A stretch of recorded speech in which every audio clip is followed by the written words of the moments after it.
தாமதிக்காமல் அர்ப்பணியுங்கள். தாமதிக்காமல் அர்ப்பணி.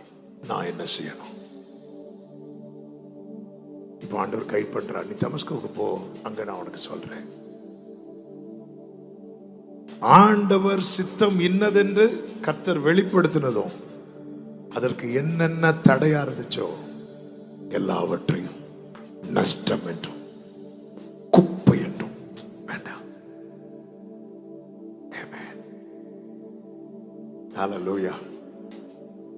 நான் ஊர்ல இருக்கும் போது என்னுடைய பொண்ணை நான் தான் ஸ்கூலுக்கு கொண்டு விடுவேன். ஏன்னா அதான் எங்க கான்வர்சேஷன் டைம். அப்போ இந்த லாஸ்ட் மண்டே ஸ்கூலுக்கு விட போகும்போது அவன் பேக்கை தூக்கிட்டு போற. பேக் ஹெவியான வெயிட். நேர தூக்கிட்டு போயாச்சு. அந்த என்ட்ரன்ஸ்லேயே விட்டுறணும், கேட்லேயே விட்டுறணும். அதுக்கப்புறம் உள்ள போகணும். அந்த கேட்டு கிட்ட போனது, டேடி வெயிட் அப்படின்னா. என்னம்மா? டாடி, என் பேக்ல எக்ஸ்ட்ரா நோட் இருக்குன்னு நினைக்கிறேன். இன்னைக்கு இந்த சப்ஜெக்ட் கிடையாது. இன்னைக்கு இந்த சப்ஜெக்ட் எங்களுக்கு கிடையாது டாடி. அந்த நோட்டு வேண்டாம் டாடி. ஆனால் அந்த இடத்துல வச்சு பேகை ஓப்பன் பண்ணி அன்னைக்கு என்ன தேவையோ அதை மட்டும் வச்சுக்கிட்டு மீதி எல்லாம் அவளே எடுத்து என் கையில் கொடுக்குறான். இதை கொண்டு போயிருங்க டாடி. அதுக்கப்புறம் இந்த பேக் வெயிட் குறைஞ்சிட்டு அது தூக்கி போட்டு போறான். இதுதான் பவுல் செஞ்சது. கர்த்தர் நிறைய இருக்கு, நிறைய லக்கேஜ் இருக்கு, நிறைய வச்சிருக்கிறோம். நம்ம ஒரு ட்ராக் ஆண்டவர் ஓபன் பண்ணிட்டா, இதான் போவோம் ட்ராக். இதுல எது தேவை அது மட்டும் எடுப்போம். எது தேவையில்லை வேஸ்ட் லக்கேஜ். தேவையில்லாததெல்லாம் வேஸ்ட் தானுங்க. தேவையில்லாத வேஸ்ட்.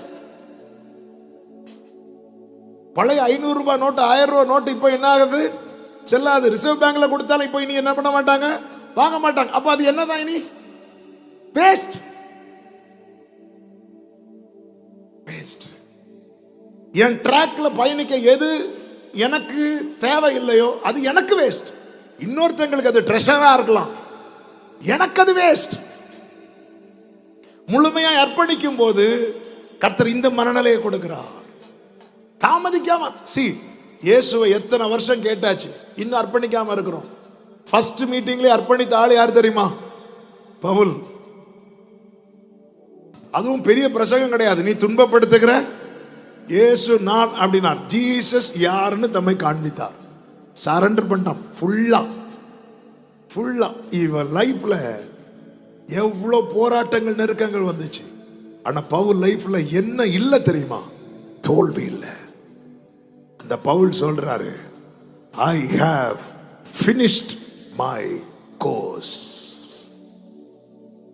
என் கோர்ஸை நான் கம்ப்ளீட் பண்ணிட்டேன்.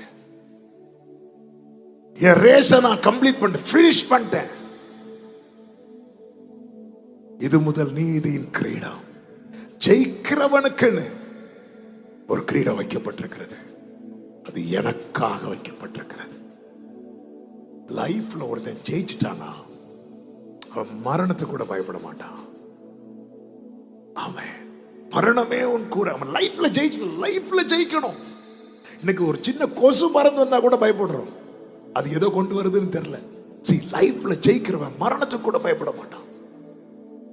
வாழ்க்கையில ஜெயிக்கணும். இயேசுவுக்கு முழுமையான இடம். இயேசுவை எப்பொழுதும் முன்னாக நிறுத்திக் கொள்ளுங்கள்.